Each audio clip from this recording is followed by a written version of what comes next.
Flee, a desperate video inside Venezuela's oil industry purge. Caracas, Reuters. Days before masked agents arrested him, family and friends pleaded with Eulogio Del Pino to flee, warning that he could be next among executives detained or pursued, one after another, in a mounting purge of Venezuela's faltering oil industry. But the former oil minister, detained by police before dawn on November 30th, was reluctant to believe he could soon be among those targeted in what President Nicolas Maduro has characterized as a cleanup of the all-important sector. "I told him, go," said one of three people who described the lead-up to the former minister's detention. "But he told me I haven't done anything wrong. I trust that they're not going to do anything bad to me." That trust, the product of 3 years in which Del Pino held the top 2 jobs in Venezuela's oil ministry, now appears alarmingly misplaced. Maduro is charging Del Pino and many other former industry executives with corruption and blaming them for economic woes now crippling the Andean nation. "I'm not going to shield anyone," Maduro said in a speech on November 28, as he swore in a general who replaced Del Pino as oil minister. "If you're corrupt, you have to pay with jail and return what you've stolen." The crackdown has led to uncertainty, panic and paranoia across the sector, with as many as 65 former executives arrested over the past 4 months. Prosecutors, critics say, have provided scant evidence for the charges. Corruption has long plagued the OPEC members' oil industry and much of the broader Maduro government, a leftist administration struggling with an imploding economy, soaring crime and debilitated public services. But critics of Maduro's beleaguered administration, and many within the oil industry itself, see the purge as nothing more than an effort to eliminate rivals within the sector and consolidate control ahead of presidential elections next year. "Maduro wants control of DVSA and control of its cash flow," said opposition legislator and economist Angel Alvarado, using the initials for state-controlled oil company Petróleos de Venezuela S.A. Venezuela's information ministry did not respond to a request for comment. DVSA and the oil ministry did not respond to requests for comment either. "I need arrest." It is not clear whether any of the charges against Del Pino are substantiated. Prosecutors, without presenting any evidence, accused him of belonging to a cartel that operated a roughly $500 million corruption scheme in the western state of Zulia. But the Stanford-educated engineer, who led the ministry until November 26 and DVSA for 3 years before that, was previously known as a government loyalist, committed to Maduro's vision for 21st-century socialism. Only after he was ousted from the ministry, the 3 people familiar with his arrest said, did Del Pino finally begin to believe that his time was probably up. His final days as a free man illustrate how swiftly fortunes can shift for even senior officials in Maduro's government. Just after his firing, Del Pino told Reuters in a WhatsApp message, "I need a rest."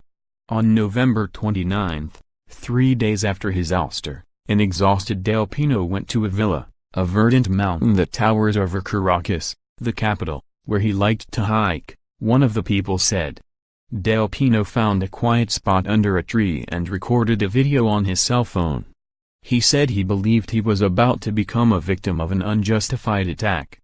Before sunlight the following morning, hooded and armed military intelligence agents burst into his home and arrested him.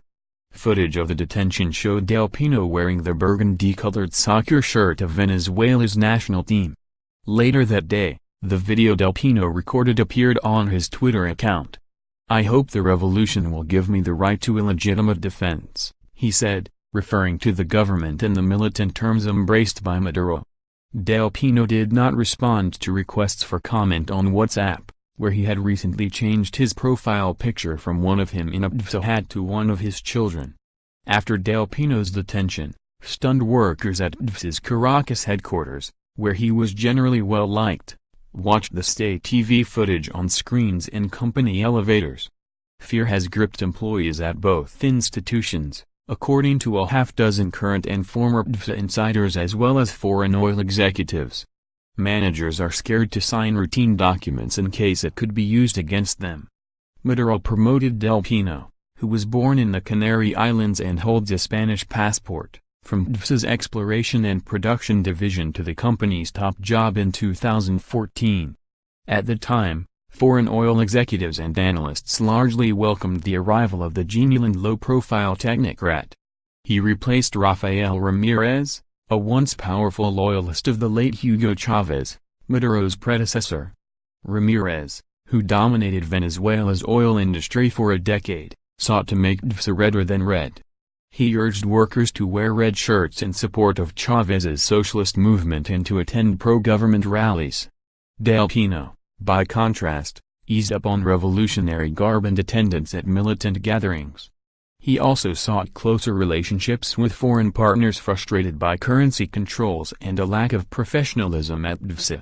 Still, many DVSA insiders and oil executives were ultimately disappointed with Del Pino's management. Instead of improvements, he presided over a major production fall that brought Venezuela's oil output to near 30-year lows. Del Pino ultimately found his hands tied at a company where intervention by the government is common. Last January, Maduro replaced many of his top executives with political and military appointees. Whether Del Pino and other arrested executives are ultimately found guilty or not, many in Venezuela see opportunism behind the ongoing purge, not a concerted effort to stamp out graft. The industry, after all, has been under tight control of the ruling Socialist Party since shortly after Chavez came to power in 1998. Although the government ridiculed a report last year by the opposition-run Congress, finding that some $11 billion went missing at DVSA over a decade, it now recognizes that many voters support the anti-corruption stances espoused by rivals. The opposition has been pushing for a fight against corruption, and now Maduro wants to appropriate that, said Alvarado, the opposition lawmaker.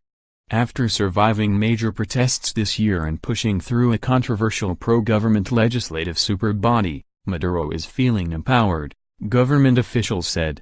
He seeks to fortify his position for re-election next year.